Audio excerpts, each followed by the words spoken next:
Marcus had been working as a school janitor for almost 15 years. He had seen just about everything.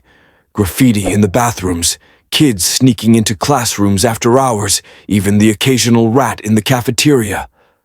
But nothing compared to the night he swore he walked down a hallway that refused to end. It was a stormy Friday night, the kind where the thunder rattles the windows and the wind pushes against the old school doors like a battering ram. Most staff had left early, but Marcus stayed behind to finish mopping the second-floor hallway. The building was eerily silent except for the humming of fluorescent lights and the occasional groan of pipes hidden within the walls. As he pushed his mop bucket to the far end of the hallway, Marcus noticed something strange. The hallway looked longer than usual. Normally, there were 6 classroom doors on the left side and 6 on the right. But tonight, there seemed to be more. 7, then 8, then 9. He blinked and told himself it was just his tired eyes playing tricks. He kept mopping. Every time he reached what should have been the last classroom, another door appeared. The exit sign at the end of the corridor stayed distant, never getting closer. The hum of the lights grew louder, buzzing almost angrily. Marcus stopped and leaned on his mop handle, his heart beating faster. "This is ridiculous," he muttered. "I've walked this hallway 1,000 times." He turned around, expecting to see the janitor's closet where he had started. Instead, the hallway behind him stretched on infinitely, lined with doors that seemed to go on forever. The bucket he had wheeled behind him was gone. The floor was spotless, as if he had never touched it.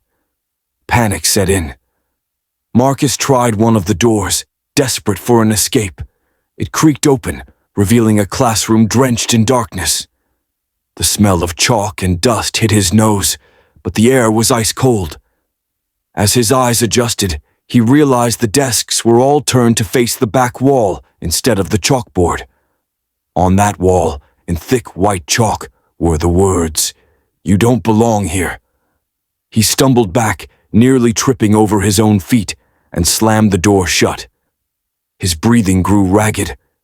He told himself he was dreaming, or maybe the storm had knocked out the power and his mind was just disoriented. But when he glanced at the clock above one of the doors, it was frozen at 12:03. He looked at another clock farther down the hall. It also read 12:03. No matter how far he walked, the time never changed. Marcus tried running. He sprinted toward the glowing red exit sign, his footsteps echoing unnaturally loud. His chest ached, his breath came in gasps, but the sign never got closer. It was as if the hallway was stretching endlessly, feeding on his fear. At some point he heard it, a sound that made his blood run cold. The faint squeak of another mop bucket wheel. He wasn't alone. The noise came from behind him, slow and deliberate, like someone was mimicking his every step from earlier. He didn't dare look back. "Keep cleaning," a raspy voice whispered from nowhere and everywhere at once. "Keep cleaning." His legs almost gave out, but Marcus forced himself forward. Suddenly, he crashed into something solid. It was the exit door. Somehow, after what felt like hours, he had reached it. With trembling hands, he shoved it open and stumbled out into the rain-soaked parking lot. When he turned to look back at the school, the hallway lights flickered violently behind the glass windows, almost like they were pulsing in anger. Then, one by one, the lights went out until the building was swallowed by darkness. The next morning, when Marcus returned to work, everything looked normal again. The hallway was its usual length, the classrooms in order, the clocks ticking away as they should. No one believed him when he tried to explain what had happened. Some even laughed it off as stress or exhaustion. But Marcus never mopped that second-floor hallway alone again. To this day, he swears that when he passes by the exit door at night, he still hears the faint squeak of a mop bucket rolling just behind him. Raymond had been warned about the boiler room since his first day at Lincoln High. The other janitors called it the pit. It wasn't just because it was hot and suffocating down there. It was because people swore strange things lurked in the corners where the light never reached. Raymond wasn't the type to scare easily. He had served in the military before taking this job, and after years of working security, he thought nothing in an old building could rattle him. But he was wrong.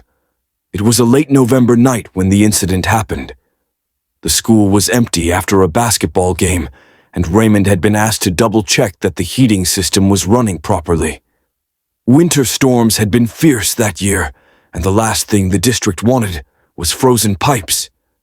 The boiler room sat beneath the school, accessible through a rusted metal door at the end of a long stairwell.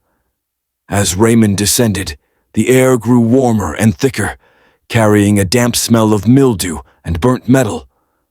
A single hanging light bulb swayed slightly, though there was no draft. He flicked on his flashlight and began his inspection. The pipes hissed with steam, and every so often a loud clang echoed through the room as pressure shifted inside the old system. It was normal. At least, that's what he told himself. About halfway through his check, he noticed something odd. A set of footprints marked the dust-covered floor, leading deeper into the room, prints too fresh to belong to him, as they hadn't been there when he entered. They were large, barefoot impressions, damp as though someone had walked through water. "Hello?" Raymond called out, his voice bouncing against the pipes. "This area's restricted. You need to leave." No answer. Only the sound of dripping water. He followed the prints, his flashlight beam cutting through the shadows. The air grew colder with each step, which made no sense considering the boilers roared at full power. Finally, he reached the farthest corner of the room, where the concrete wall curved into an old storage alcove. That's when he saw it. At first, it looked like another shadow among many. But as his flashlight steadied, the figure separated itself from the wall. It was tall, easily 7 feet, and impossibly thin. Its arms hung long, nearly reaching the ground, and its head tilted unnaturally to the side as though its neck had snapped long ago. Raymond froze. His instincts screamed at him to back away, but his body wouldn't move. The figure took a step forward, and the air temperature dropped so sharply that his breath puffed out in clouds. The sound came next, a guttural scraping noise, like metal grinding on stone. It didn't come from the figure's mouth, but from somewhere inside its chest, deep and wrong. Raymond staggered back, his flashlight trembling in his hand. "Stay back," he warned, though his voice cracked. The figure didn't lunge or run. Instead, it simply moved sideways, slipping into the shadows of the wall. 1 second it was visible, the next it had melted into darkness, leaving nothing but the echo of that horrible grinding noise. Shaking, Raymond turned and bolted. But as he sprinted toward the stairwell, he realized the barefoot prints now covered the entire floor, dozens of them, circling the boilers, leading in spirals and loops, as if the figure had been pacing down there for hours, maybe even days. He burst out of the boiler room, slamming the metal door shut behind him. His heart hammered in his chest, sweat pouring down his back despite the sudden chill clinging to his skin. When he finally mustered the courage to return with another janitor the next morning, the footprints were gone. The floor was undisturbed, dust settled evenly, as though no one had walked there in years. Raymond swore to himself that he would never enter that boiler room alone again. But sometimes, when he passed by the stairwell during his nightly rounds, he heard it. The faint scrape of metal against stone, drifting upward from the darkness below. And on especially cold nights, when the wind howled against the school windows, he thought he saw wet footprints appear on the linoleum near the basement door, as if something from the pit had followed him upstairs. Derek was the kind of janitor who preferred silence. He liked the empty hallways after the students left, the quiet rhythm of sweeping floors, and the predictable routine of wiping down desks. He'd worked at Westwood Middle School for nearly a decade without incident, And unlike the other janitors, he didn't believe in ghost stories. That changed the night he cleaned room 209. The math teacher who used the classroom was meticulous, every desk aligned, every book stacked, every chair pushed in. It should have been the easiest room to clean, but Derek dreaded it. Not because it was messy, but because of the windows. The entire back wall was lined with tall panes of glass, reflecting the inside of the classroom like a mirror at night. When the sun was gone, all you could see was yourself, and sometimes things you didn't want to. It was late one Thursday evening when Derek found himself alone in room 209. He propped the door open and wheeled in his cart, humming softly to break the silence. He sprayed cleaner on the first row of desks, wiping them down one by one. Out of habit, he glanced up at the windows. His reflection looked back, tired and hunched, pushing the rag across the surface. But something was off. In the reflection, the door at the back of the classroom was closed. In reality, it was wide open. Derek blinked, turned around to check, and saw the door was still propped open with his cart. He looked back at the glass. The door in the reflection had remained firmly shut. His stomach tightened. He told himself it was just the angle, a trick of the dim light. Still, he kept his head down and continued wiping. A few minutes later, he looked again. This time, there was something else in the reflection. A figure stood in the last row of desks, motionless, facing forward. It wasn't him. He was still at the front. The figure was taller, darker, its features blurred like smeared ink. Derek spun around. The desks were empty. His throat went dry.